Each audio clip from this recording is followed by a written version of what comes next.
Bismillahirrahmanirrahim. Assalamualaikum warahmatullahi wabarakatuh.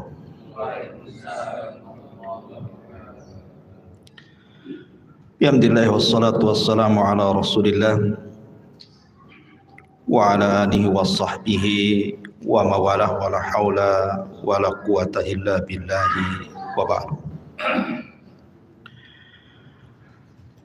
Alhamdulillah di malam hari ini kembali kita bisa duduk untuk bertalabul ilmi dan kita masih melanjutkan sejarah Rasul kita Al-Mustafa Muhammad ibn Abdullah alaihi salatu wassalam. Pada minggu yang lalu kita sudah menjelaskan perang terakhir yang dilakukan Nabi sallallahu alaihi wasallam, bahkan dipimpin langsung Nabi. Maka malam ini kita akan masuk pada akhir-akhir sejarah Nabi. Apa itu? Hajjatul Wada, haji terakhir Rasul sallallahu alaihi wasallam. Namun sebelum saya jelaskan tentang kisah Hajjatul Wada, haji perpisahan Nabi dengan umatnya, kita akan menjelaskan tentang sejarah haji dulu. Kapan dimulai haji itu? Siapa yang pertama kali melakukan ibadah haji sampai kemudian menjadi syariat Islam, bahkan dijadikan satu di antara rukun iman yang kelima. Ma'asyiral muslimin yang dimuliakan Allah Subhanahu wa taala, Al-Imam Al-Baihaqi di dalam kitabnya Syu'abul Iman membawakan sebuah riwayat daripada sahabat Anas ibn Malik radhiyallahu anhu, di mana Nabi sallallahu alaihi wasallam bersabda, "Kana mawdi'ul baiti fi zamani Adam shibran aw akthara ilman. Fakanatil malaikatu tahujjuhu qabla Adam. Fastaqbalathul malaikatu faqalu, ya Adam min aina ji'ta? Faqala hajjajtul baita. Faqalu qad hajjathul malaikatu qablak." Kata Nabi sallallahu alaihi wasallam berdasarkan riwayat Al-Imam Al-Baihaqi dalam kitabnya Syu'abul Iman dari Anas ibn Malik radhiyallahu an, dahulu Baitullah Al-Haram atau dikenal dengan Ka'bah hari ini, itu hanya tumpukan tanah setinggi satu jengkal dan berwarna merah. Lah para malaikat mereka haji di situ. Maksudnya tawaf di situ sebelum Adam alaihi salatu wassalam. Maka ketika Adam alaihi salatu wassalam haji, kemudian selesai haji, para malaikat menemui Adam dan mengatakan, ya Adam min aina ji'ta, dari mana engkau datang? Maka Adam mengatakan, hajajtu, aku baru saja melaksanakan haji di Baitullah Al-Haram. Maka malaikat mengatakan, qad hajjathul malaikatu qablak, sesungguhnya para malaikat sudah haji sebelum dirimu. Dari sini kita tahu bahwa sejarah pembangunan Ka'bah itu, yang pertama kali membangun adalah para malaikat, karena malaikat yang pertama kali haji di situ. Tentu tidak lain karena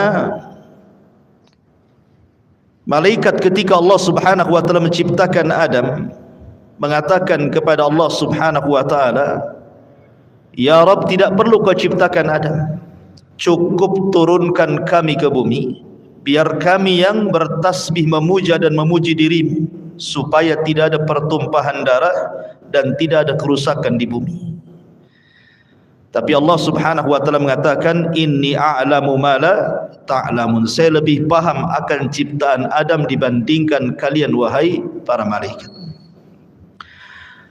Lah ketika melihat kegigihan para malaikat inilah, maka Allah Subhanahu wa taala membangunkan untuk malaikat satu Ka'bah di langit yang disebut dengan Baitul Ma'mur.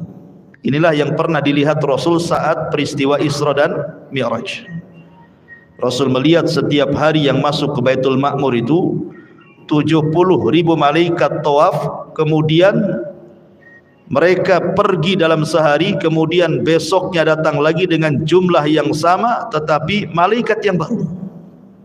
Dan setiap hari bergantian para malaikat, sebanyak 70.000 malaikat tawaf di Baitul Ma'mur. Maka Allah Subhanahu wa taala merintahkan malaikat untuk membangun Ka'bah persis di bawah Baitul Ma'mur tetapi di bumi. Jadi Ka'bah itu kalau dibuat tegak lurus itu di bawah Baitul Ma'mur, tempat kiblatnya para malaikat. Ma'asyiral muslimin yang dimuliakan Allah Subhanahu wa taala. Lah ketika Allah Subhanahu wa taala turunkan Adam dan Hawa karena sebuah dosa syahwat, terkena waswas iblis untuk memakan buah larangan, akhirnya Adam pun kemudian memakan buah larangan. Dan Allah Subhanahu wa taala firmankan dalam Al-Qur'an, "Qul nahbitu minha jami'ah." Keluarlah kalian, turunlah kalian semuanya wahai Adam, Hawa dan iblis ke bumi. Fa imma ya'tiyannakum minni hudan. Kelak kalau aku turunkan petunjukku, kata Allah, faman tabi'a hudaya fala khaufun 'alaihim wa lahum yahzanun. Maka siapapun yang mengikuti petunjukku, kata Allah, maka mereka tidak akan takut dan tidak akan bersedih hati. Dalam riwayat bahwa Adam kemudian diturunkan di sebuah tempat namanya Sri Lanka di India sana.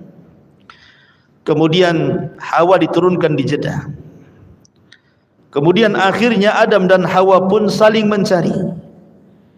Dan ketika dekat sudah hampir berjumpa, dalam bahasa Arab disebut Muzdalifah. Akhirnya kemudian berjumpalah keduanya di tanah yang disebut dengan Arafah. Makanya Arafah disebut Arafah karena diambil dari di mana Adam mengenal Hawa dan Hawa mengenal Adam. Bahasa Arabnya itu Araf, mengetahui. Maka tempat itu sampai hari ini kemudian disebut Padang Arafah. Lah ketika Adam alaihi salatu wasallam dan Hawa berjumpa di Arafah, maka Allah Subhanahu wa taala ajarkan satu kalimat agar Adam mengucapkannya dalam bentuk tobat kepada Allah Subhanahu wa taala. Kalimat itu adalah Rabbana zalamna anfusana wa illam taghfir lana wa tarhamna lanakunanna minal khasirin. Ya Rabb, sesungguhnya kami telah mendolimi diri-diri kami. Kalau engkau tidak mengampuni dosa kami dan tidak merahmati kami, tentu kami termasuk orang yang merugi. Ketika keduanya mengucap kalimat ini, maka Allah katakan, fatalaqqa adamu mir rabbihi kalimatin fataba alaihi innahu huwat tawwabur rahim. Ketika Adam mengucapkan kalimat yang diajarkan Allah ini, maka Allah pun kemudian menerima taubatnya, dan Allah adalah Tawwab, zat yang maha penerima taubat dan juga zat yang maha pengasih. Setelah kemudian Adam alaihi salatu wasallam tidak memiliki dosa, maka Adam kemudian bertolak dari Arafah ke mana? Menuju ke Baitullah Al-Haram. Maka disinilah kemudian Adam alaihi salatu wasallam diperintahkan Allah untuk melakukan ibadah haji. Dari sini menunjukkan bahwa Baitullah adalah bumi yang pertama kali Allah diibadahi di situ. Belum ada satu dunia ini tempat yang Allah diibadahi pertama kali oleh manusia kecuali di Ka'bah itu. Disitulah Adam alaihi salatu wassalam dan istrinya tawaf, kemudian beribadah kepada Allah Subhanahu wa taala sampai memiliki anak keturunan, dan wafat di situ. Saya akan menyebutkan beberapa pendapat para ulama. Pertama, disebutkan oleh Al-Imam Al-Mawardi. Al-Imam Al-Mawardi ini seorang fuqaha Syafi'i. Jadi ulamanya ahli fikihnya dari mazhab Syafi'i. Mengatakan bahwa menukilkan pendapat Abdullah ibn Abbas radhiyallahu anhu annahu qala, bahwa dia mengatakan, lamma ahbatallahu ta'ala Adam minal jannah ilal ardi. Ketika Allah Subhanahu wa taala turunkan Adam dari surga ke bumi, qala lahu, maka Allah berfirman kepada Adam, ya Adam, idhhab fabni li baitan wa tuf bihi. Wahai Adam, buatkan untukku satu rumah ibadah, kata Allah, dan setelah kau buat, tawaflah kau di situ. Wadhkurni, dan ingatlah diriku di sana, kama ra'aital malaikata tasna'u haula arsy, sebagaimana engkau melihat para malaikat melakukan ibadah di sekitar arsy. Maka dari sini bahwa manusia yang pertama kali membangun Ka'bah adalah Adam. Kalau dari kalangan malaikat, ya tentu para malaikat kan itu. Kemudian juga disebutkan oleh Al-Imam Al-Mas'udi rahimahullahu ta'ala dalam kitabnya Kitabu Akhbariz Zaman, anna Syith ibn Adam, bahwasanya Nabi Syith putra Adam alaihi salatu wassalam. Nabi Syith ini adalah seorang nabi, nabi kedua setelah Adam, sebelum Idris. Namanya Syith ibnu Adam alaihi salatu wassalam. Umira bibina'il baiti, dia diperintahkan untuk membangun al-bait, baitullah. Fabanahu huwa wa waladuhu bil hijarah, maka dia pun membangun dan putranya dengan cara menumpukkan batu-batu di atasnya. Wa umira bil haji wal umrah, maka Syith diperintahkan untuk melaksanakan haji dan umrah. Fakana awal man i'tamar, maka dialah orang yang pertama kali melakukan umrah di permukaan bumi.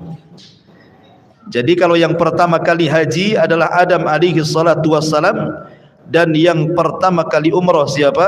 Nabi Allah Syith alaihi salatu wassalam. Ma'asyiral muslimin yang dimuliakan Allah Subhanahu wa taala, semua para nabi pernah haji ke Baitullah Al-Haram, kecuali beberapa nabi karena kesibukan mereka menghadapi kaumnya. Dan itu disebutkan dalam beberapa riwayat. Di antaranya Urwah, perkataan Urwah Ibnu Zubair rahimahullahu ta'ala, sebagaimana dikeluarkan al-Imam Al-Baihaqi dalam sunannya, ma min nabiyyin illa wa qad hajjal baita, tidak ada satupun nabi, kata Urwah, kecuali pernah mengunjungi Baitullah Al-Haram untuk haji. Illa ma kana min Hud wa Saleh, kecuali dua nabi, Nabi Allah Hud dan Nabi Allah Saleh. Walaqad hajjahu Nuhun, dan Nuh pernah melaksanakan haji. Falamma kana fil ardi ma kana minal gharaqi asabal baita ma asabal arda, ketika Allah mengirim azab kepada kaum Nuh dengan mengirim tufan dan juga banjir bandang yang sangat besar, dari situlah kemudian termasuk Ka'bah juga tenggelam, mengalami kehancuran. Wa kanat al-bait rabwatan hamra, dan kala itu Baitullah atau Ka'bah itu masih gundukan tanah yang berwarna merah. Fa ba'atsallahu Hudan, maka Allah pun utus Hud, Nabi Allah Hud alaihi salatu wassalam. Fatashaghala bi amri qaumihi hatta qabidahu Allahu ilaihi, tetapi kaumnya menyibukkan Hud alaihi salatu wassalam sampai Hud meninggal dunia. Walam yahujhu hatta mat, dan dia tidak pernah haji sampai dia meninggal. Thumma ba'atsallahu Salihan fataqarrara al-amra ma'ahu aidan, kemudian Allah mengutus Nabi Allah Saleh, rupanya nasib Saleh juga sama dengan Hud, disibukkan dengan kaumnya, sehingga Nabi Allah Saleh pun tidak sempat haji. Padahal dua nabi ini nabi Arab, ya. Kita tahu bahwa nabi Arab itu ada 4. Pertama, Nabi Allah Hud diutus kepada kaum Ad, Nabi Saleh diutus kepada kaum Thamud, kemudian Nabi Syuaib diutus kepada kaum Madian, dan Nabi kita Muhammad sallallahu alaihi wasallam diutus kepada seluruh manusia dan jinnya. Artinya sebenarnya Nabi Allah Hud dan juga Saleh itu dekat dengan Ka'bah dibandingkan nabi-nabi Bani Israel.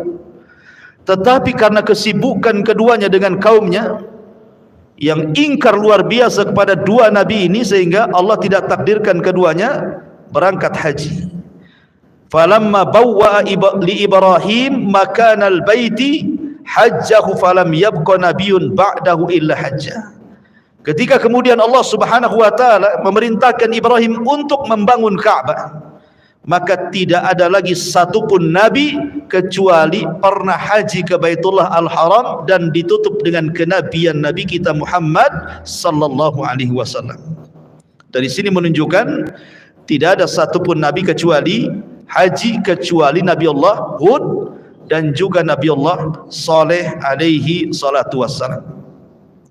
Ma'asyiral muslimin yang dimuliakan Allah Azza wa Jalla, baik kita akan perjelas tentang hajinya para nabi. Di antaranya adalah Nabi SAW memperkuat bahwa para nabi itu pernah haji adalah riwayat Abdullah ibn Abbas radhiyallahu anhuma. Jadi ketika Nabi SAW melaksanakan haji, berangkat bertolak dari Madinah dengan ribuan para sahabatnya pada tahun ke-10 Hijriah, maka sepanjang jalan Nabi SAW terkadang melewati lembah-lembah. Di antaranya kata Abdullah ibn Abbas radhiyallahu anhuma, anna Rasulullah sallallahu alaihi wasallam marra biwadil Azraq. Kata Abdullah ibn Abbas radhiyallahu anhuma, Rasul lewat di sebuah lembah Azraq. Faqala, maka Rasul mengatakan, ayyu wadin hada, ini lembah apa? Faqalu, maka para sahabat mengatakan, hadza wadil Azraq, ini adalah lembah Azraq wahai Rasul. Faqala, maka Rasul mengatakan, ka'anni anzur ila Musa alaihi salam habitan minas thaniyati walahu juwarun ilallah bitalbiyah. Kenapa wahai Rasul engkau bertanya tentang lembah Azraq ini? Kata Nabi SAW, seolah-olah aku melihat Musa sedang turun dari atas bukit seraya mengumandangkan talbiyah labbaik Allahumma labbaik. Summa ata ala thaniyatil Harsyah. Kemudian Nabi SAW melewati sebuah bukit namanya Harsyah. Kemudian Rasul mengatakan kepada para sahabatnya, ayyu thaniyati hadhi, ini bukit apa namanya? Sahabat mengatakan, thaniyatu Harsyah, ini bukit Harsyah wahai Rasul. Maka Rasul mengatakan, ka'anni anzur ila Yunus ibn Matta alaihi salam ala naqati hamra ja'datin alaihi jubbat. Beliau mengatakan, kenapa engkau bertanya tentang bukit Harsyah ini wahai Rasul? Maka Rasul mengatakan, tidak, seolah-olah aku melihat Nabi Yunus ibn Mattah. Dia berada di atas untanya yang berwarna merah dengan menggunakan jubah dari wol, dan yang berwarna merah dengan menggunakan jubah dari wol, dan dia pun mengumandangkan talbiyah labbaik Allahumma labbaik. Dari sini menunjukkan Rasul memperkuat bahwa para nabi mereka datang ke Mekah untuk haji dan mereka mengumandangkan talbiyah labbaik Allahumma labbaik.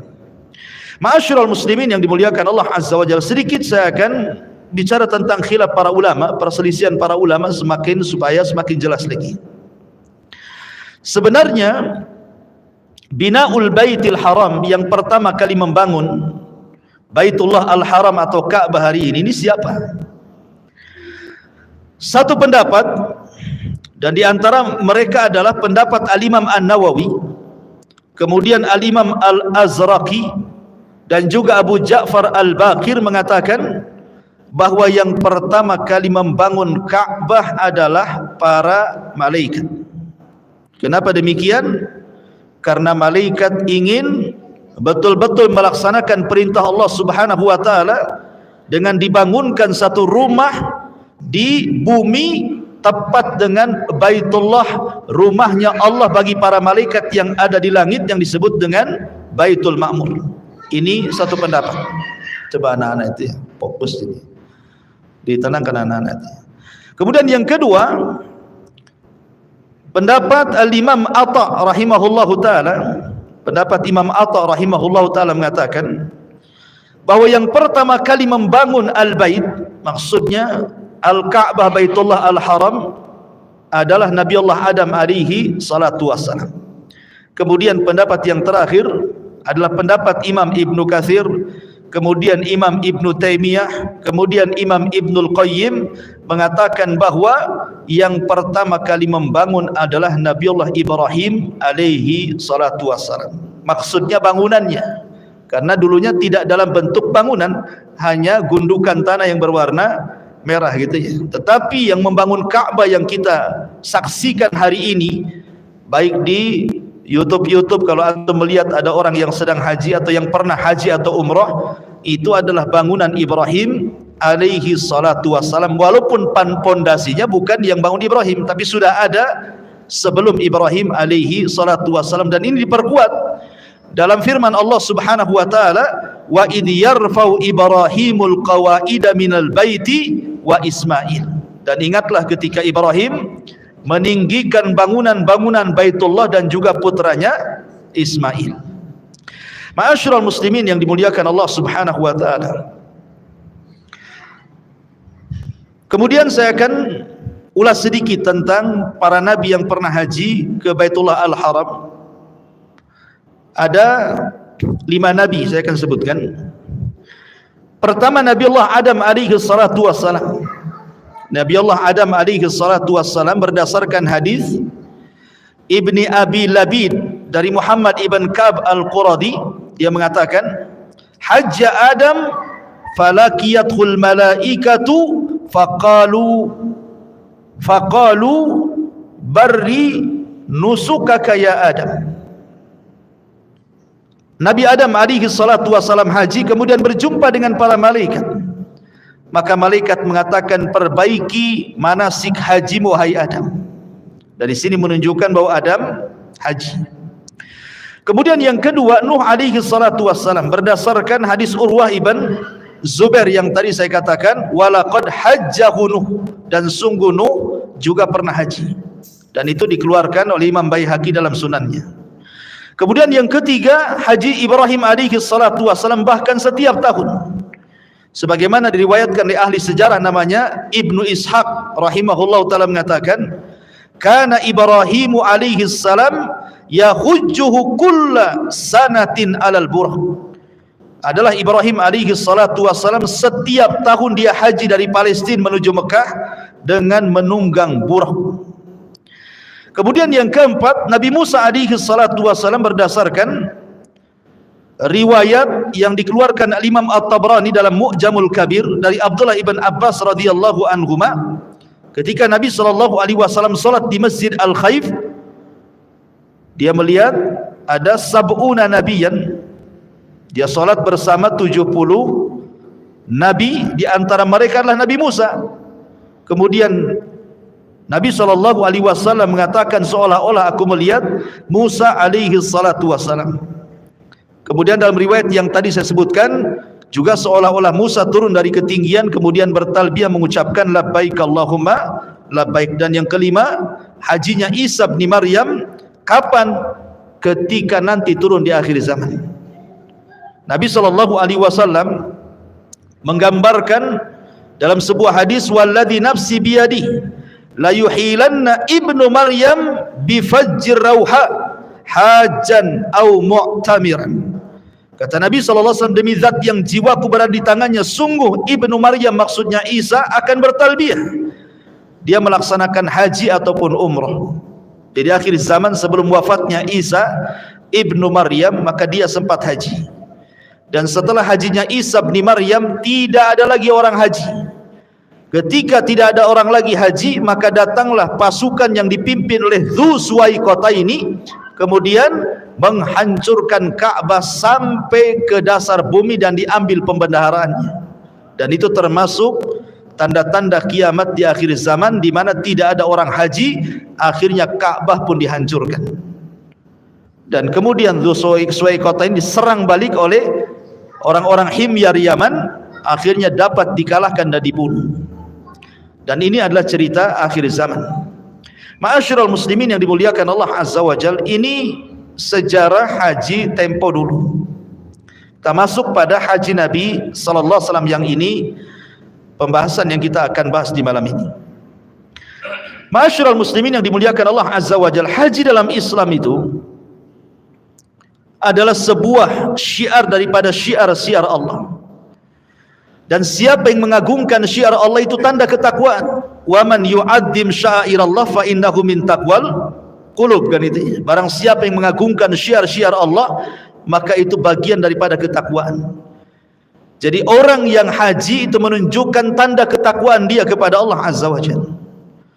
Sementara orang yang punya kesehatan dan juga biaya dan dia sanggup haji kemudian tidak haji, berarti masih pertanyakan takwanya itu. Karena haji itu adalah syiar daripada syiar Allah. Siapa yang mengagungkannya, berarti itu tanda ketakwaan hatinya. Kemudian juga Nabi SAW menyebutkan tentang arkanul Islam, rukun-rukun Islam. Kata Nabi SAW, bunyal Islam ala khamsin, syahadati an la ilaha illallah wa anna muhammadar rasulullah wa iqamis salati wa ita'iz zakati wa shaumi ramadan wa hajjil baiti man istata'a ilaihi sabila. Bahwa rukun Islam itu ada 5. 1, syahadat kepada Allah dan kepada Rasulnya, kemudian salat, kemudian zakat, kemudian puasa, kemudian haji bagi yang sanggup. Kenapa ibadah yang lain tidak dikatakan man istata'a ilaihi sabila, bagi yang sanggup dalam perjalanannya? Karena haji itu menggabungkan 2 ibadah, ibadah harta dan ibadah badan. Kalau salat dan puasa ibadah badan, kalau zakat ibadah harta, kalau haji menggabungkan dua-duanya, ibadah badan dan juga ibadah harta. Makanya haji itu agak berat, sehingga kemudian dibutuhkan kesanggupan baik secara materi harta ataupun secara badan. Orang yang punya harta tapi setruk tidak bisa haji, ya kan? Orang yang sehat tapi pengangguran nggak mungkinlah jalan kaki. Artinya bahwa haji itu harus dua-duanya, punya harta dan sehat badannya. Makanya Rasul mengatakan man istata'a ilaihi sabila. Dan haji itu fardu ain, ingat. Haji itu bukan fardu kifayah, kalau ada sebagian melakukannya gugur bagi yang lainnya. Tidak. Setiap muslim wajib pergi haji. Karena Allah yang mengatakan wa adzin fin nasi bil haji ya'tuka rijalan wa ala kulli dhamirin ya'tin min kulli fajjin amin. Dan habarkan kepada manusia akan perintah haji. Allah memerintahkan kepada Rasul untuk mengiklankan kepada manusia untuk berangkat haji. Makanya Allah mengatakan walillahi 'alan nasi hijjul bait.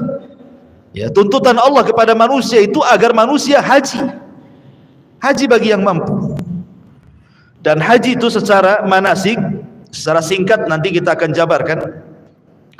Jadi haji itu dimulai daripada tanggal 8 dari bulan Dzulhijjah atau disebut dengan hari tarwiyah. Maka disitulah mulai para jamaah haji menggunakan ihram dan diambil dari mawaqitil haji, tempat-tempat yang memang sudah ditempatkan memakai pakaian ihram. Kemudian setelah itu mereka ke Mekah. Sampainya di Mekah kemudian mereka melaksanakan tawaf kudum namanya, tawaf kedatangan. Kemudian setelah tawaf kedatangan ke Mekah, mereka bertolak ke Mina untuk melaksanakan hari tarwiyah. Kemudian setelah itu tanggal 9-nya bertolak ke Arafah untuk melaksanakan hari Arafah. Setelah itu baru kemudian ada lempar jumrah, ada namanya jumrah Aqabah Al-Kubra. Dan itu 3 kali 3 tempat kan, jumrah besar, jumrah tengah dan jumrah kecil gitu ya. Kemudian haji kembali ke Mekah untuk melaksanakan tawaf ifadah, kemudian kembali ke Mina untuk melaksanakan ayyamut tasyrik, kemudian haji pun kembali ke Mekah untuk tawaf wada dan meninggalkan Mekah. Jadi haji itu tidak lama, hanya 6 hari. Dimulai tanggal 8, 9, 10, 11, 12 dan 13. Terkadang tanggal 12 sudah pulang 5 hari. Terkadang menyempurnakan sampai tanggal 13, berarti 6 hari. Ada yang 6 hari, ada yang 5 hari. Lalu kenapa kok bisa sampai lama di Mekah Ustaz? Sampai 1 bulan? Lebihnya jalan-jalan. Ya, jalan sana, jalan sini, itu lebihnya. Lebihnya ya tadi ngumpulin air zam-zam, beli jubah, beli tasbih, beli macam-macam ya untuk oleh-oleh, untuk cerita di kampung. Ya. Taib, ikhwatu fiddin, muliakan Allah Azza wa Jalla. Bagaimana kisah Nabi haji? Pada bulan Dzulqa'dah, kita tahu kota Madinah sangat sibuk sekali. Apalagi setelah penaklukan Islam dan kabilah-kabilah Arab, dan berakhir dengan penaklukan kota Mekah. Artinya Madinah dan Mekah itu sudah jadi negeri Islam, dan juga kabilah-kabilah di sekitarnya. Lah Nabi SAW itu pernah akan umrah tapi dihalang-halangi. Tapi kemudian berhasil umrah, yang satu dihalang-halangi dan yang tiga berhasil. Jadi Rasul itu umrah 4 kali, yang satu tidak berhasil tapi niatnya dianggap umrah. Berarti umrahnya 4 kali. Lah Nabi SAW pada tahun ke-10 Hijriah itu berkeinginan untuk haji. Dia rindu untuk melaksanakan haji, dan itulah haji pertama Rasul dan haji terakhir Rasul. Artinya ibadah haji yang dilakukan Rasul itu seumur hidup Rasul cuma 1 kali. Beda dengan solat berkali-kali, beda dengan puasa berkali-kali. Tetapi haji 1 kali maknanya apa? Kalau terjadi perselisihan dalam solat wajar. Rasul solatnya berkali-kali, yang melihat para sahabat pun bukan 1 tetapi ratusan para sahabat, sehingga banyak khilaf dalam masalah solat. Ada yang kadang solatnya di sini gitu, ada yang di dada gitu ya, ada yang irsal begini, ada yang goyang-goyang, ada yang enggak kan gitu ya. Biasalah solat, khilaf dalam solat itu biasa. Karena Rasul melaksanakan solat bukan sekali tapi berkali-kali. Sahabat yang melihat pun bukan 1 sahabat tapi banyak para sahabat, sehingga sahabat satu dengan yang lain melihat sesuai versi mereka melihat Rasul solat. Wajar solat berselisih. Tapi kalau haji berselisih ini tidak wajar. Kenapa demikian? Karena Nabi SAW sepanjang hidupnya cuman melaksanakan 1 kali haji. Kalau seandainya berbeda dalam haji, mau beda dengan yang mana? Rasul cuma 1 kali hajinya, nggak mungkin beda ya, karena 1 kali hajinya. Jadi kalau seandainya ada yang berbeda dalam haji, berarti alternatifnya cuma 2, yang satu sesuai dengan sunnah Nabi, yang satu menyelisih sunnah Nabi, karena hajinya 1 kali, sehingga tidak akan ada perbedaan. Ya, kalau sekarang pamannya kita dengar orang-orang Syiah di Iran, mereka mempunyai tempat haji sendiri di Karbala, Irak. Ini sudah menyelisih sunnah. Masa haji ke Karbala, Irak? Haji ke Baitullah Al-Haram lah, ke Mekah. Ya, itu sudah menyelisih sunnah Nabi. Atau contohnya orang-orang kampung itu ya, yang sudah selamatan mau haji, rupanya visa tak keluar. Malu dengan orang kampung, akhirnya nginep di Jakarta 1 bulan, nunggu jemaah haji pulang, tawafnya di Monas gitu ya, kemudian sa'inya Jabotabek kan gitu ya, kemudian beli jubahnya di Tanah Abang, pulang pula jadi haji Tanah Abang gitu ya. Itu kan tidak bisa juga. Haji ya sudah jelas tempatnya di Mekah sana. Ya kalau nggak dapat haji karena bermasalah visanya atau karena apa-apa, ya bilang saja sama orang kampung, apa masalahnya. Karena niat haji kalau nggak kesampaian, niatnya saja sudah berpahala haji itu. Innamal a'malu binniyat. Amal itu ditentukan niatnya. Kenapa kemudian mesti bingung? Mesti malu kan itu ya. Ma'asyiral muslimin yang dimuliakan Allah Azza wa Jalla. Kembali, jadi pada tahun ke-10 Hijriah, maka Nabi SAW berpesan kepada seluruh kaum muslimin, baik yang ada di Madinah atau di kabilah-kabilah sekitarnya, agar diumumkan Nabi SAW akan bertolak dari Madinah ke Mekah pada hari Sabtu tanggal 26 Dzulqa'dah tahun 10 Hijriah. Maka manusia berkumpul. Maka tepat pada hari Sabtu siang waktu zuhur tanggal 26 Dzulqa'dah tahun 10 Hijriah, Rasul pun sholat zuhur tanpa dijamah, tanpa dikosor, maksudnya 4 rakaat, karena belum safar, masih berada di Madinah, belum ada syariat kosor kan. Jadi kalau antum mau safar masih di Batam, jangan dikosor. Ya, kecuali kalau sudah sampai di Tanjung Pinang baru dikosor. Jadi di sini Nabi SAW melaksanakan zuhur 4 rakaat. Kemudian setelah itu Nabi SAW bertolak dengan ribuan para sahabat, baik yang bertolak dari Madinah sama-sama ataupun yang berjumpa di jalan kemudian bergabung.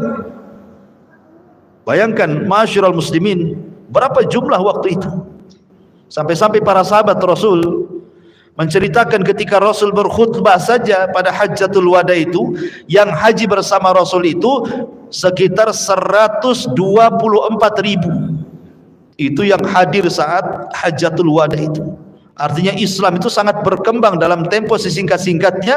Dalam 23 tahun Rasul berdakwah, 13 tahun di Mekah dan 10 tahun di kota Madinah. Bayangkan ketika haji, nampak tuh umat Islam di hadapan Rasul 124.000 di hadapan Nabi SAW yang ikut bergabung dalam haji itu.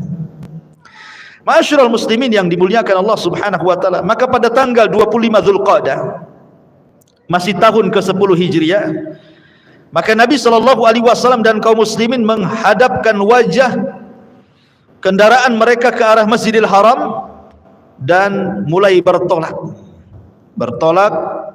dan mengarahkan wajah mereka ke Masjidil Haram, ke Mekah Al-Mukarramah. Lah ketika kemudian tiba di sebuah tempat namanya Al-Baida, Rasul sampai di sebuah tempat namanya Al-Baida dengan pakaian yang sama, ya, kendaraan yang sama, kemudian kepala-kepala yang terbuka di bawah sengatan matahari. Mereka mengenakan sarung dan juga rida, artinya sudah pakai kain ihram tuh. Maka Nabi SAW mulai bertalbiyah, labbaik Allahumma labbaik, labbaik la syarika laka labbaik, innal hamda wan ni'mata laka wal mulk la syarika lak. Aku penuhi panggilanmu ya Rabb, ya Allah, aku penuhi panggilanmu, aku penuhi panggilanmu, tidak ada sekutu bagimu, sesungguhnya pujian dan kenikmatan itu hanya milik dirimu ya Rabb, begitu juga kerajaan, tidak ada sekutu bagimu ya Rabb. Lah 6 mil, jarak 6 mil dari Mekah itu, tepatnya di Saraf, ada tempat namanya Saraf itu. Maka Nabi SAW mengumumkan kepada para sahabatnya, siapa yang tidak membawa hewan hadyu untuk dikurbankan, maka sebaiknya digabung antara umrah dengan haji. Tetapi yang kadang sudah membawa hewan hadyu, maka tidak bisa lagi, artinya harus haji saja tanpa umrah. Kan haji itu kan macam-macam, ya. Ada haji yang disebut dengan haji farad, ya, haji saja, ya. Kemudian ada haji yang menggabungkan dengan haji dan umrah. Maka Nabi SAW, dan itu sebaik-baik haji, sebaik-baik haji adalah yang menggabungkan antara umrah dan haji. Lah kebetulan Nabi sudah membawa hewan hadyu untuk dikorbankan itu pada tanggal 10 Dzulhijjahnya nanti kan. Makanya Rasul SAW tidak bisa umrah, hanya haji saja. Sehingga Rasul mengatakan, kalau seandainya aku bisa membalik waktu gitu ya, untuk tidak membawa hewan ini, tentu aku akan menggabungkan haji dan umrah. Tapi karena kadang sudah bawa hadyu, ya sudahlah, apalagi lah, ya. Maka Nabi SAW kemudian setibanya di Makkah Baitullah Al-Haram, sebagaimana dikisahkan oleh Jabir bin Abdullah radhiyallahu an. Jadi ketika Rasul sampai di Ka'bah, maka Nabi SAW kemudian tawaf. Dan begitulah sunnahnya orang masuk Masjidil Haram, tidak seperti masuk masjid. Kalau masuk Masjid Al-Fajri ini ada sunnah namanya sunnah tahiyatul masjid, ya. Tapi kalau masuk ke Masjidil Haram, yang pertama dilakukan tawaf sebagai pengganti dari tahiyatul masjid. Jadi kalau antum tidak melaksanakan tahiyatul masjid, maka sunnah tawaf, ya. Maka Nabi SAW kemudian tawaf. Maka Rasulullah SAW kemudian membuka sebagian bahunya dan menutup bahunya yang lain. Kemudian di putaran yang pertama lari-lari kecil. Jadi 3 putaran pertama tawaf itu lari-lari kecil. Baru kemudian di putaran sisanya maka jalan biasa. Lah ketika Nabi SAW kemudian memulai tawaf, beliau mencium Hajar Aswad. Jadi memulai tawaf itu dengan cara mencium Hajar Aswad. Kalau tidak bisa, cukup menyentuhnya. Kalau tidak bisa, melambaikan tangan dari jauh, ya. Kemudian tawaf. Kemudian diantara di antara dua maqam nanti kita disuruh membaca Rabbana atina fid dunya hasanah wa fil akhirati hasanah wa qina adzabannar. Lah setelah itu kemudian Nabi SAW salat di belakang maqam sebelum melaksanakan sa'i. Kemudian Nabi SAW setelah salat di belakang maqam 2 rakaat, kemudian Nabi SAW mulai sa'i dan membaca ayat Innas Safa wal Marwata min syairillah. Sesungguhnya Safa dan Marwah adalah bagian daripada syiar Allah Subhanahu wa taala. Ketika Nabi SAW sampai di Bukit Safa, bukan Bukit Safa di sini Bukit Marwah gitu ya. Maka Nabi SAW berdoa, La ilaha illallah wahdahu la syarikalah, lahul mulku wa lahul hamdu wa huwa ala kulli syai'in qadir. La ilaha illallah wahdah anjaza wa'dah wa nasara 'abdah wa hazamal ahzaba wahdah. Tidak ada sesembahan yang berhak disembah kecuali Allah satu-satunya, tidak ada sekutu baginya, miliknya lah kekuasaan dan kerajaan dan segala pujian, dan di atas segala sesuatu maha kuasa. Tidak ada sesembahan yang berhak disembah kecuali Allah satu-satunya. Dia telah memenuhi janjinya menolong hamba-hambanya dan mengalahkan pasukan yang bersekutu sendirian. Maka setiap kita sampai di Bukit Safa, maka ucapkanlah kalimat ini. Jadi kalau nanti antum umrah gitu ya, maka ini doa yang dibaca, yang dianjurkan oleh Nabi SAW. Kemudian Nabi SAW membaca 3 kali.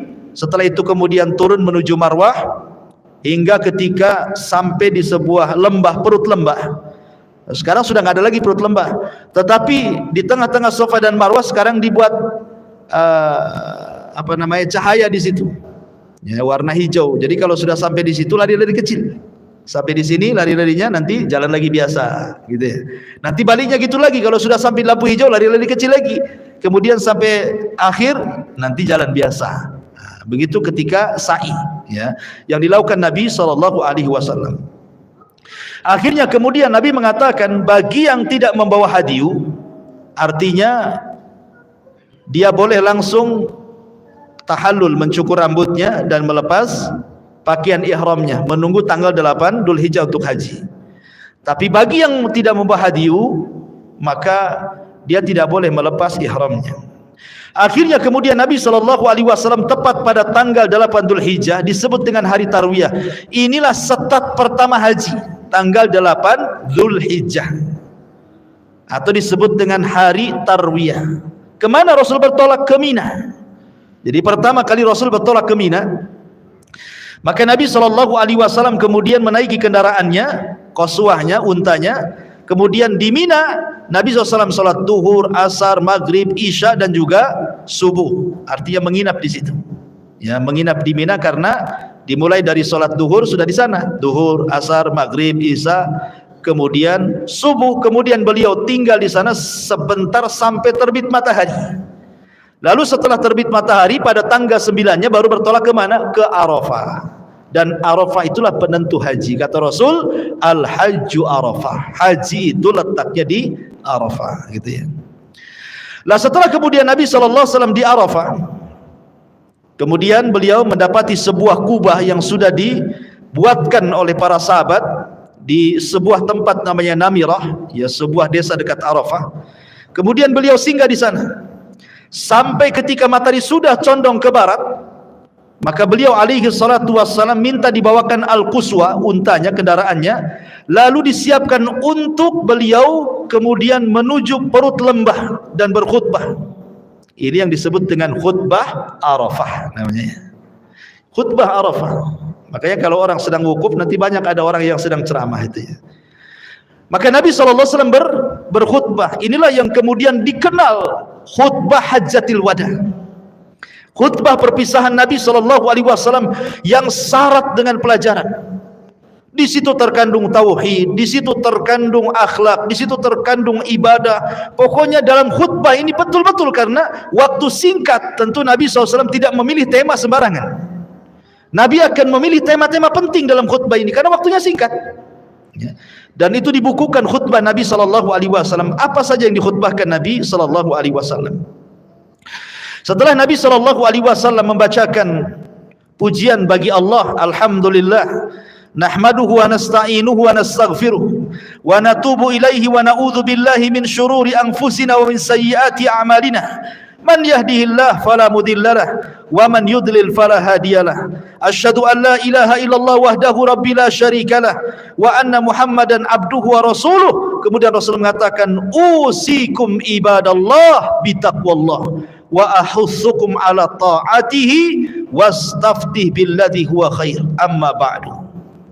Kata Nabi SAW setelah membaca pujian-pujian bagi Allah, kemudian salawat atas dirinya, kata Rasulullah, aku wasiatkan wahai hamba-hamba Allah agar berpegang dengan takwa, dan aku sarankan kepada kalian untuk di atas ketaatan, dan bukalah setiap hari dengan kebaikan.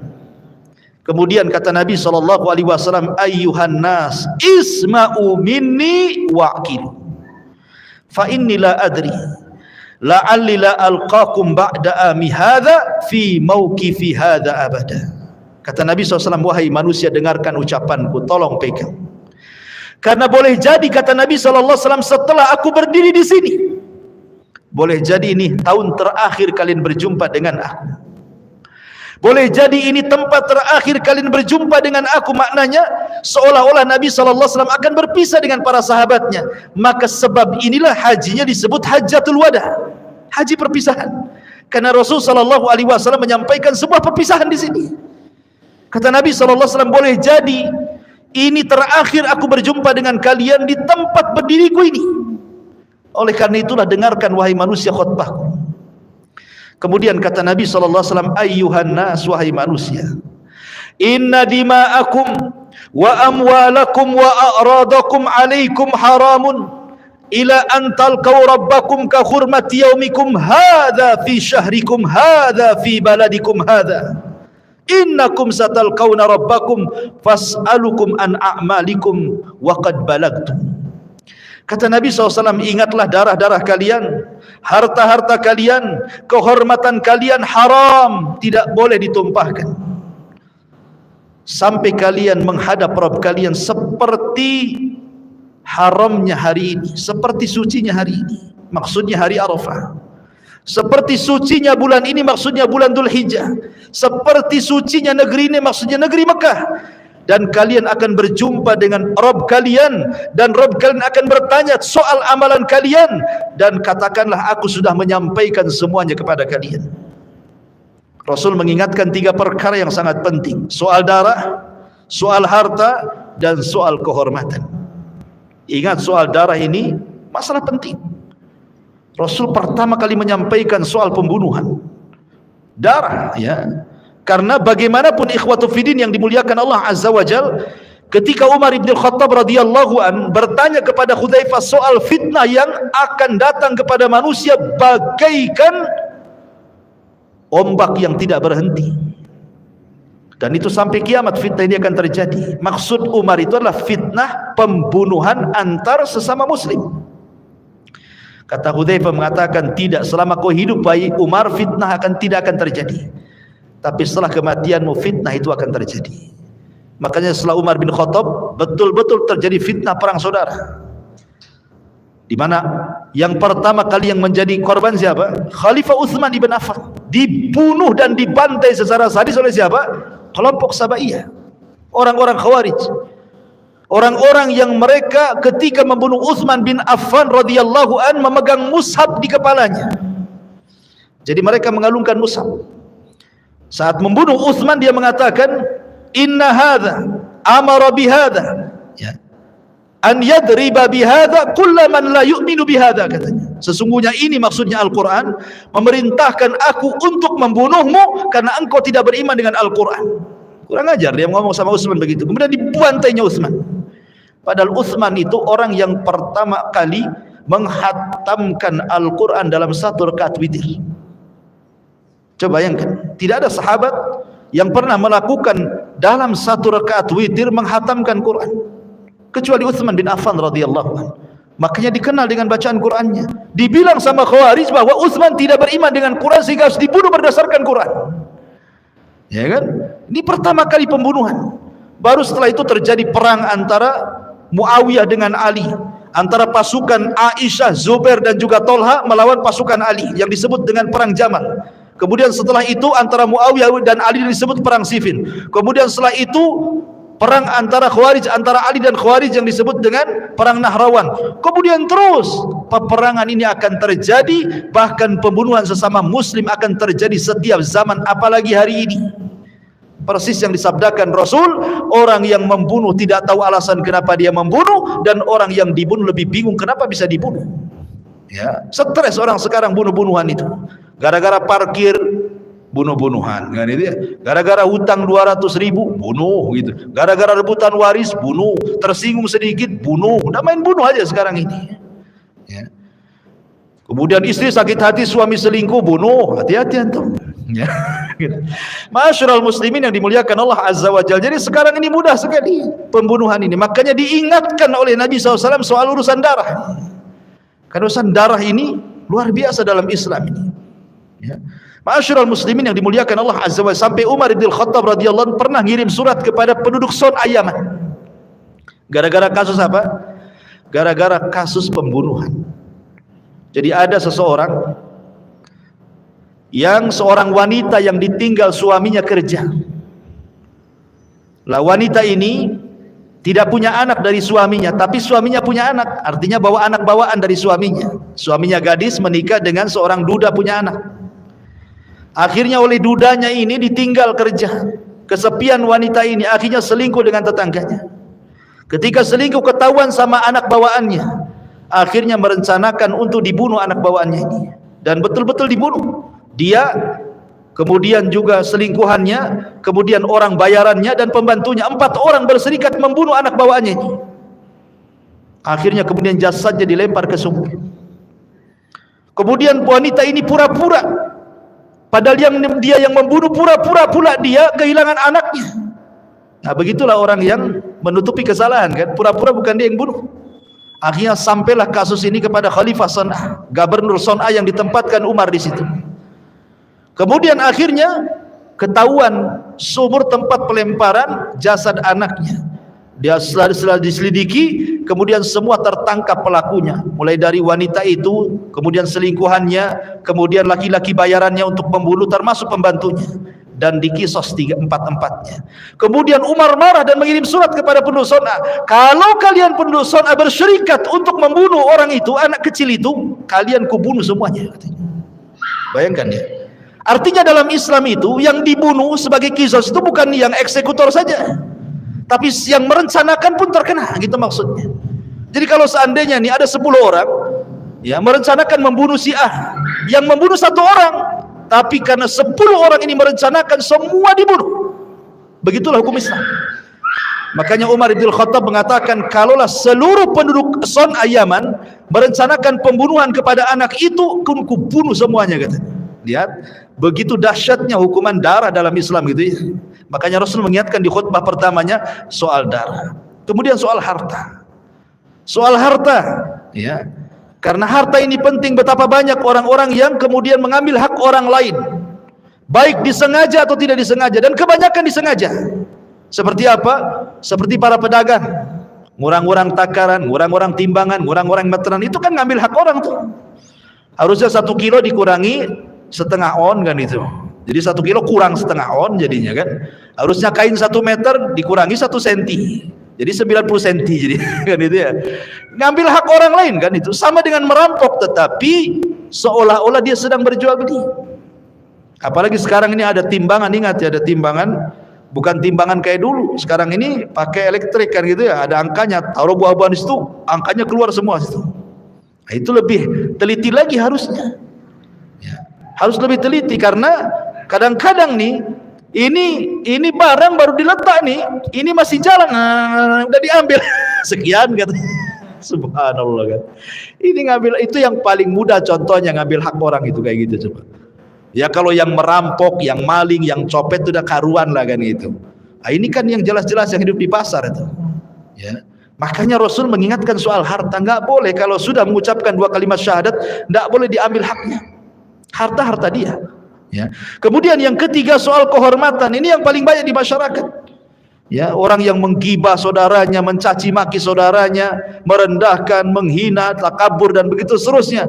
Ini 3 perkara ini banyak di masyarakat. Makanya Rasul ingatkan 3 perkara di awal khutbahnya.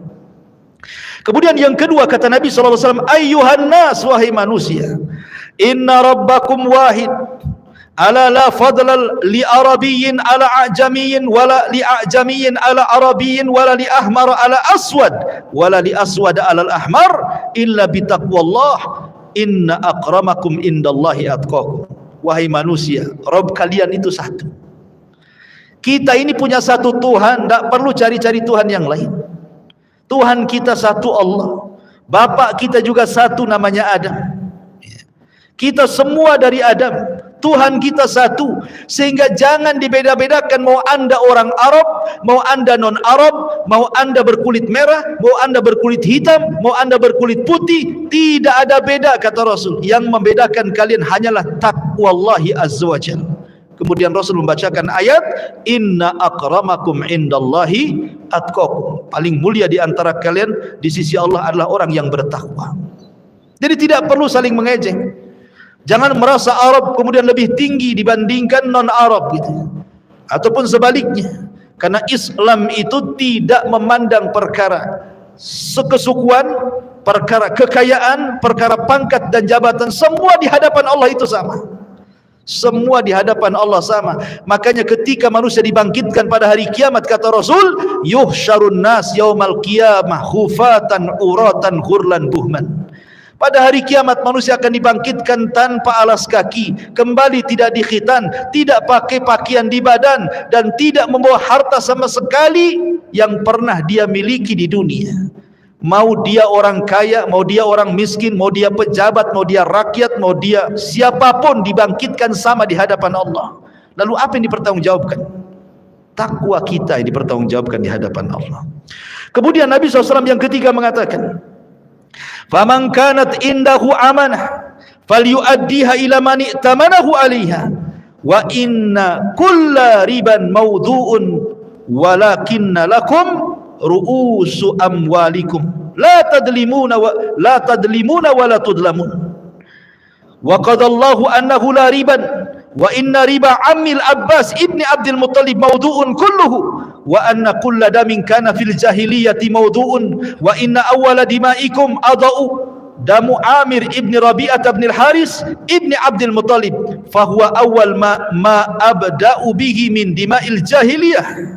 Kata Nabi SAW, barang siapa yang dititipi amanah, maka laksanakan amanah itu pada tempatnya. Anda dititipi amanah jabatan, maka baiklah dalam menjaga jabatan.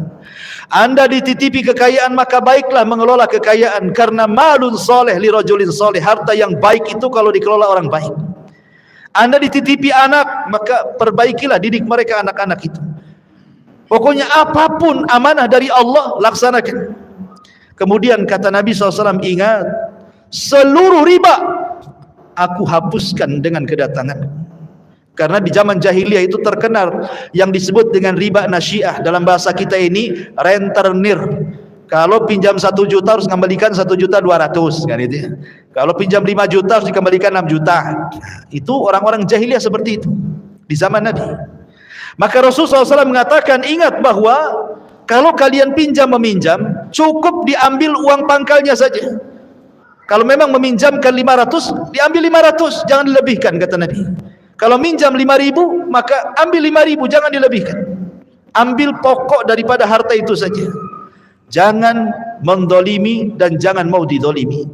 Karena Allah Subhanahu wa ta'ala sudah memutuskan bahwa riba dihapuskan, termasuk riba keluargaku sendiri kata Rasul, ribanya Abbas ibn Abdul Muttalib. Semua ku hapuskan. Tidak ada riba. Kenapa Rasul sangat keras masalah riba? Karena riba ini dosanya lebih besar. 1 dirham uang riba yang antum makan lebih besar dosanya dibandingkan 36 berzina dengan wanita pelacur. 1 riba, 1 dirham uang riba itu lebih besar dosanya dibandingkan 36 kali berzina dengan wanita pelacur. Naudzubillah. Sementara riba zaman sekarang ini sudah menyebar di mana-mana. Di tiang listrik ada riba, di pohon mangga ada riba, di pagar rumah ada riba. Silahkan pinjam dengan bunga kecil katanya, tempel di tiang listrik, ya, tempel di pagar, tempel di pohon pisang. Jadi semua ada riba. Pohon pisang ada riba, pohon mangga ada riba, di pagar ada riba, semua di riba. Di masjid pun di temboknya ada riba. Silahkan ya pinjam dengan bunga sedikit, syaratnya KTP saja kan. Subhanallah kan. Memang riba di luar biasa ya. Makanya dari 14 abad yang silam Rasul sudah wanti-wanti soal riba ini. Kemudian juga kata Nabi SAW, dan juga soal urusan darah. Maksudnya dendam kesumat ala jahiliyah, ku hapuskan. Karena orang jahiliyah ini kalau umpamanya dua kabilah nih perang, kemudian satu membunuh, satu jadi korban nih, maka kabilah korban akan ngamuk dan menuntut darahnya, dan akan membunuh siapapun yang terlibat itu tanpa melihat. Dalam Islam dihapuskan dengan cara kisos, yang dikisos yang bunuh saja, kan begitu. Yang nggak bersalah ya jangan kemudian dibunuh. Kayak dulu waktu saya masih kecil-kecil di Jawa Barat di Majalengka itu biasa itu tawuran antar desa.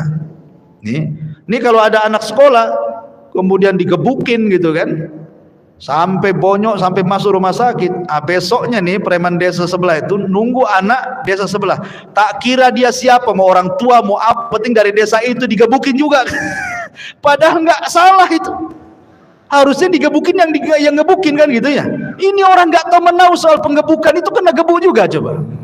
Lah di sini Islam menghapuskan soal dendam kesumat. Kata Nabi SAW, maka yang pertama kali kuhapuskan adalah darahnya Amir ibnu Rabi'ah ibnu Haris ibnu Abdul Muttalib. Ya, dialah yang kuhapuskan darah yang pertama, dan tidak ada lagi dendam kesumat ala jahiliyah.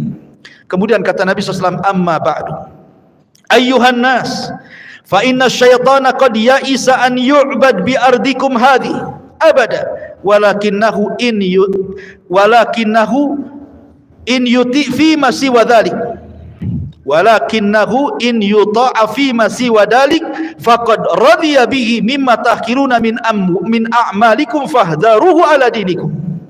Wahai manusia, sesungguhnya setan putus asa untuk disembah di negeri kalian. Kenapa? Karena orang kalau sudah tauhid tidak mungkin nyembah berhala. Orang kalau sudah muslim tidak mungkin datang lagi ke berhala, kan begitu. Jadi setan putus asa untuk supaya disembah lagi kayak dulu. Tapi setan itu punya perangkap dengan cara apa? Tapi setan suka kalau ditaati selain daripada itu. Dengan cara apa? Mimma tahkiruna min a'malikum, di mana kalian meremehkan amalan-amalan yang diperintahkan kepada kalian. Mulai meremehkan amalan-amalan sunnah gitu ya. Mulai meremehkan salam kalau ketemu. Kata Rasulullah SAW, di antara alamat kiamat itu adalah ketika orang mengucapkan salam kepada orang yang dikenal dan tidak mau mengucapkan salam kepada orang yang tidak dikenal. Padahal mengucapkan salam itu kepada yang dikenal atau kepada yang tidak dikenal, selama zahirnya nampak dia muslim kan. Nampak nih lewat pakai peci, ini muslim nih. Nampak pakai sarung, muslim. Ucapkannya salam, assalamualaikum. Soal dia balas atau urusan dia balas nggak balas, yang jelas kalau tidak dibalas dia dosa, karena mengucapkan salam sunnah menjawabnya wajib. Kan itu. Ini aneh gitu ya. Kalau seandainya ada orang lewat, kemudian kita ucapkan salam, assalamualaikum, malah dia dekat kepada kita. Pak, kita kenal di mana Pak? Katanya, lah kok bilang gitu, kenal di mana? Saya sedang melaksanakan sunnah, kan gitu. Malah ditanya kenal di mana katanya kan. Itu karena dia tidak paham. Ya. Bahwa mulai dari yang kecil-kecil salam sudah ditinggalkan, ya kan? Mulai kemudian ke masalah-masalah sunnah, puasa, sholat, sedekah, mulai ditinggalkan. Akhirnya dari perkara sunnah merembet ke yang wajib. Nah, itu setan tuh begitu, dia membuat khutuwat, selangkah demi selangkah gitu ya. Kemudian dalam riwayat yang lain bahwa setan itu suka kalau seandainya bitahrisi bainakum, dibuatnya kalian bergaduh. Memang setan putus asa untuk disembah, tapi setan sengaja membuat kita ini berselisih, bertengkar. Ya, satu masjid pengurusnya bertengkar, rebutan posisi gitu ya. Satu yayasan juga sama, rebutan yayasan kan itu. Itu jelas-jelas di bidang dakwah. Apalagi cerita partai, itu urusan dunia, jelas itu pertengkarnya. Ya, jadi urusan agama saya bisa bertengkar, apalagi urusan dunia kan. Itulah setan kadang-kadang. Kemudian Rasul mengatakan, ingatlah la tarji'u ba'di kuffaran yadribu ba'dukum riqaba ba'din. Hati-hati, jangan kembali kepada kekufuran setelahku sehingga kalian saling membunuh dengan sebagian yang lainnya. Kemudian kata Rasul, ya ayuhan nas, wahai manusia, inna zamana qad istadara ka hayati yauma khalaqas samawati wal ardh. Kemudian Rasul membacakan, inna iddatash syuhuri indallahi 12 syahran fi kitabillah ila akhiril ayah, sampai kepada minha arba'atun hurum, salasatun mutawaliyatun, dzulqa'dah wa dzulhijjah wal muharram war rajabul mudhar bainal jumadi wa sya'ban. Kata Nabi SAW, ingatlah bahwa zaman itu berputar. Ketika Allah menciptakan langit dan bumi, bilangan bulan itu 12. Dari 12 bulan itu ada 4 bulan yang disebut bulan suci. Kemudian Rasul menyebutnya, yang pertama Dzulqa'dah, kedua Dzulhijjah, ketiga Muharram, dan yang keempat bulan Rajab, di antara bulan Sya'ban dan bulan Jumadil akhir. Taib, kemudian Nabi mengatakan, amma ba'du ayyuhan nas. Mulai Rasul mengingatkan soal keluarga. Ingat, Nabi mulai mengingatkan soal keluarga. Kenapa? Karena ingat bahwa terbentuknya masyarakat yang baik itu dimulai dari keluarga yang baik. Kalau keluarga baik, insya Allah masyarakatnya baik.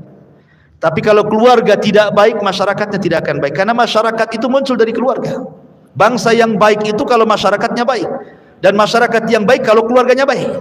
Maka Rasul mulai dari yang kecil, karena keluarga itu miniatur negara masalahnya.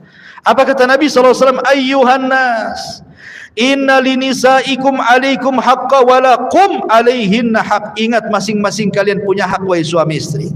Istri punya tuntutan kepada kalian, kalian pun suami punya tuntutan kepada istri. Apa tuntutannya? Kemudian Rasul mengatakan, lakum alaihinna alla yuti'na furushakum ghairakum wa la yudkhilanna ahadan takrahunahu buyutakum wa la ya'tina bifahishatin fa in fa'alna fa innallaha qad adina lakum an tahjuruhunna fil madaji wa tadribuhunna darban ghaira mubarrihin fa in intahayna falahunna rizquhunna wa kiswatuhunna bil ma'ruf wastawsu binisa'i khaira fa innakunna indakum awanun la yamlikuna li anfusihim syai'a wa innakum innama akhadtumuhunna bi amanatillah wastahlaltum furujahunna bi kalimatillah fa'kilu. Ya, kata Nabi SAW, ingatlah hak kalian kepada wanita-wanita kalian. Jangan sampai kemudian mereka, para wanita itu, para istri-istri itu, memasukkan orang yang tidak disukai suami. Siapapun tidak boleh, mau laki-laki mau perempuan, jangan dimasukkan ke rumah kalau tanpa izin suami. Karena kebanyakan istri-istri zaman sekarang ini kan, suami pergi kerja dari pagi, dia tahu pulang sore kan gitu ya. Oh, hura-hura tuh sama tetangganya, masak-masak ini itu, pulang udah habis semua bumbunya. Gitu. Jadi harus izin dulu. Ini yang jelas-jelas tidak ada hubungan dengan selingkuh, apalagi memasukkan laki-laki ke dalam. Karena di zaman sekarang ini pasar itu makin dekat. Sekarang main COD saja. Jangan masukkan orang-orang yang sedang ngantar barang itu kecuali di depan pintu saja. Ya. Jangan Pak suruh masuk, bahaya. Ya. Nanti cocok bayar, tak cocok viral nanti kan. Nggak bisa, kalau nggak ada suami ya cukup di pintu saja. Ya. Jadi harus begitu, jangan memasukkan, karena itu namanya kerajaan suami. Rumah itu kerajaan suami, tetap harus izin sama suami. Bang, boleh nggak ini saya bawa kawan ke rumah, kan gitu. Ya. Kemudian kata Nabi SAW, dan jangan pula wanita itu an ya'tina bi fahishatin, melakukan sebuah fahisyah, perselingkuhan. Dalam bahasa Quran itu disebut nusus. Nusus itu artinya merasa tinggi dibandingkan suaminya. Mungkin karena dia gajinya lebih besar, suaminya lebih kecil. Ataupun pendidikannya dia S1, suaminya pula SD tak khatam. Kan itu ya. Atau umpamanya istrinya cantik, suaminya jelek kali umpamanya kan. Jadi akhirnya dia tarofu, mengangkat dirinya di hadapan suaminya, suka teriak-teriak, merintah-merintah, nyuruh-nyuruh. Emang siapa dia kan itu? Sehebat apapun wanita di rumah itu, tetap Anda istri. Jangan tonjolkan titel di rumah itu, ya. Tapi tunjukkan Anda ini istri, tunduk pada suami, itu saja. Setelah tunduk kepada Allah. Ya. Makanya kemudian kalau seandainya istri itu melakukan perkara-perkara seperti itu, apa kewajiban suami? Pertama, nasihati. Suami jangan diam saja. Kalau istri berbuat maksiat jangan diam saja. Istri ini sedang gibah sama kawannya atau datang cerita gibahnya sama antum. Antum kasih nasihat, jangan lagi ngobrol sama dia. Kalau enggak jangan ngobrol sama dia lagi. Kalau gibah cepat balik. Kan gitu. Jangan pula antum yang mancing gibah. Ngomong apa tetangga tadi sama kamu? Oh begini. Asik juga, apalagi dia. Ini mancing dia ngomongin gibah. Jangan pula antum pancing dia. Antum larang dan tidak perlu tahu topiknya seperti apa. Ya, karena mendengarkan ghibah itu sama dengan dosa ghibah, ikhwan. Ya. Jadi ma'asyiral muslimin yang dimuliakan Allah Azza wa Jalla, nasihati. Kalau tidak bisa pisah ranjang. Pisah ranjang, karena wanita yang berakal itu kalau dipisah ranjang sakit hati. Merasa merana, dicuekin sama suaminya. Itu kalau berakal. Cuma wanita di zaman sekarang ini jarang sedikit akalnya. Ya kan, suaminya munggungi, nggak peduli amat gitu. Kalau bisa, bang tidur di sofa sana aja, ngapain mbak di sini gitu. Diusirnya suami. Bahkan kalau malam telat kunci pintunya, ya kan, jendelanya di pintu, sampai ventilasinya ditutup koran, nggak boleh suaminya masuk gitu. Intinya bahwa kalau tidak bisa pisah ranjang, kalau tidak bisa juga kata Nabi SAW, maka boleh memukul tanpa ada bekas. Pukul dengan bantal gitu ya. Jangan gagang sapu, kasihan. Artinya pukul itu hanya sekedar formalitas bahwa suami sudah di atas puncak kemarahan. Artinya sudah nggak bisa lagi dilangsungkan pernikahan. Jadi suami sudah berhak menceraikan kalau setelah memukul tuh. Ya. Kalau masih tetap ingin diupayakan, maka boleh yang keempat dengan cara didamaikan. Kirim keluarga suami, kirim keluarga istri, berdamai. Kalau ada jalan keluar, alhamdulillah. Kalau tidak ada, ya sudah, membuka jodohnya. Tetapi kata Nabi SAW, kalau seandainya sudah akur dan istri sudah minta maaf, maka kalian tetap wajib memberikan rizki kepada mereka, memberikan pakaian kepada mereka. Maknanya di sini, kalau seorang wanita kemudian nusus, melakukan kekerasan dalam rumah tangga dengan menyombongkan, nggak apa-apa, antum nggak kasih duit, nggak apa-apa. Ya, sampai dia kemudian kembali kepada kodratnya selaku istri. Ya. Karena karena imbalan daripada istri itu melaksanakan hak, makanya kita kasih uang belanja, kasih pakaian yang sopan gitu ya, kasih tempat tinggal kan. Kalau mereka tidak melaksanakan itu, maka kita boleh menghentikan tuh. Ya. Saya nggak kasih bulan ini, kenapa? Kau kurang ajar sama aku, kata. Nah kalau bulan depan kau balik, aku kasih. Nah, gitu maksudnya. Ya. Karena di sini Rasul yang mengatakan, fa inin tahaina, kalau mereka tobat. Si istri ini tobat, falahunna rizquhunna wa qiswatuna, maka kembali kau kasih rizki mereka, kasih pakaian mereka lagi dengan baik. Maknanya kalau tidak tobat, tidak perlu lagi, gitu maksudnya. Ya. Masalahnya istri tahu di mana nyimpan uang antum. Gitu ya. Taib. Kemudian Nabi SAW mengatakan, wa innakum innama akhadtumuhunna bi amanatillah wastahlaltum furujahunna bi kalimatillahi faqilu. Engkau mengambil istri kalian itu dengan amanah dari Allah, dan kau halalkan kemaluan istri itu dengan kalimat-kalimat yang Allah ajarkan kepada kita. Artinya jangan sampai mengambil anak orang yang dulunya di rumah dia punya kamar yang bagus, dikasih makan yang layak oleh bapaknya, disekolahkan yang layak, tiba-tiba antum ambil dipindah ke rumah antum, makan mie goreng hari-hari kan itu. Padahal di rumahnya macam-macam makanan. Ya, pakaian pun tidak dibelikan, bakhil antum sama dia.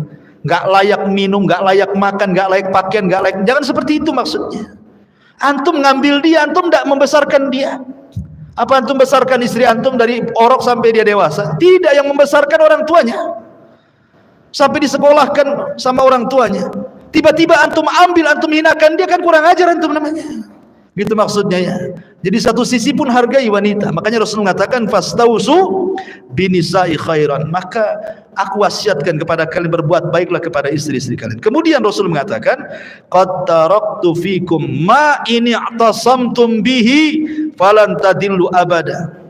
Kitab Allah was sunnati. Aku tinggalkan kepada kalian dua perkara. Kalau kalian berpegang, kalian tidak akan sesat selamanya, Al-Quran dan juga sunnah. Kemudian yang terakhir kata Rasul, ayyuhan nas quli, ayyuhan nas, wahai manusia, innamal mu'minuna ikhwah, seorang mukmin dengan mukmin yang lain bersaudara. fala yahillu limri'in malu akhihi illa anti bi nafsi. Tidak boleh mengambil harta saudaranya muslim kecuali atas kerelaannya. Ya. Hal ballagtu Allahumma syahad. Bukankah aku sudah sampaikan ini wasiat kepada kalian? Maka sahabat mengatakan, tentu wahai Rasul. Maka Rasul mengisyaratkan jarinya, ya Allah saksikan aku sudah menyampaikan semuanya. Aku sudah menyampaikan semuanya. Maka setelah Nabi SAW berkhutbah di padang Arafah, kemudian Rasul menuju tempat wukuf dan membiarkan perut untanya menyentuh pasir, sementara gunung Musyah di hadapan beliau. Beliau tetap dalam keadaan wukuf hingga terbenam matahari. Setelah itu beliau membonceng Usama dan bertolak.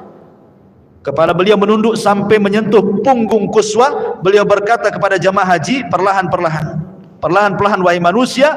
Lah sesampainya di Muzdalifah, kemudian beliau salat maghrib, kemudian isya dengan 1 kali azan dan 2 kali qomat, tanpa mengerjakan salat selain itu. Setelah itu beliau berbaring sampai terbit fajar, lalu salat subuh di Muzdalifah, mabit menginap di Muzdalifah. Kemudian setelah itu beliau menaiki Al-Quswa dan menuju Masy'aril Haram, lalu bertakbir, bertahlil gitu ya. Kemudian beliau tetap dalam keadaan wukuf sampai betul-betul tanah terang. Sebelum matahari terbit beliau berangkat sambil membonceng Al-Fadl ibn Abbas, yang ketika itu datang rombongan perempuan. Ya. Fadl ini sempat tergoda dengan wanita-wanita itu. Maka Rasul kemudian pipinya diarahkan ke sini, jangan kau lihat katanya. Belok lagi kata Rasul, jangan kau lihat. Jadi sama Rasul setiap melihat perempuan diginikan lagi. Gitu. Jadi kalau antum bonceng anak gitu ya, anaknya nengok perempuan, antum ini anaknya antum gini kan antum pula yang nengok. Kacau. Jadi maksudnya ya dibiasakan gitu ya. Taib. Jadi ini Fadl ini sama Nabi jangan nengok begitu ya di perjalanan itu. Taib. Kemudian setelah itu Nabi SAW meneruskan sampai selesai manasik haji, dan selesai kemudian berkhutbah ya, turunlah surah Al-Maidah ayat 3, Al-yauma akmaltu lakum dinakum wa atmamtu alaikum ni'mati wa raditu lakumul Islam madina. Pada hari ini telah kusempurnakan kepada kalian agama kalian, telah kucukupkan kepada kalian nikmatku, dan telah kuridhoi Islam sebagai agama kalian. Menunjukkan Nabi SAW sudah selesai menyampaikan risalahnya dengan sempurna tanpa harus ditambah dan dikurangi. Maka pada waktu nafar sani ya, Nabi SAW bertolak dari Mina, kemudian singgah di Abtah, kemudian di tenda Bani Kinanah sehari semalam. Setelah itu beliau menuju Baitullah, kemudian melakukan tawaf wada bersama kaum muslimin, kemudian beliau bertolak kembali ke kota Madinah. Itu intinya dari manasik haji Nabi SAW. Adapun hikmah tentang ini tentu ada 4 perkara dari manasik haji Rasul. Yang pertama tentang keagungan Baitullah Al-Haram, bahwa Ka'bah itu tempat yang agung. Kemudian yang kedua, Rasul ingin melembutkan hati supaya bersatu. Kaum muslimin itu bersatu, dikumpulkan di satu tempat. Ya, kaum muslimin itu bersatu, nampak kekuatannya. Kemudian yang ketiga juga bahwa melaksanakan haji itu adalah warisan daripada Nabi Ibrahim alaihi salatu wassalam. Makanya kita sebut dalam salawat setiap salat, Allahumma salli ala Muhammad wa ala ali Muhammad kama shallaita ala Ibrahim wa ala ali Ibrahim.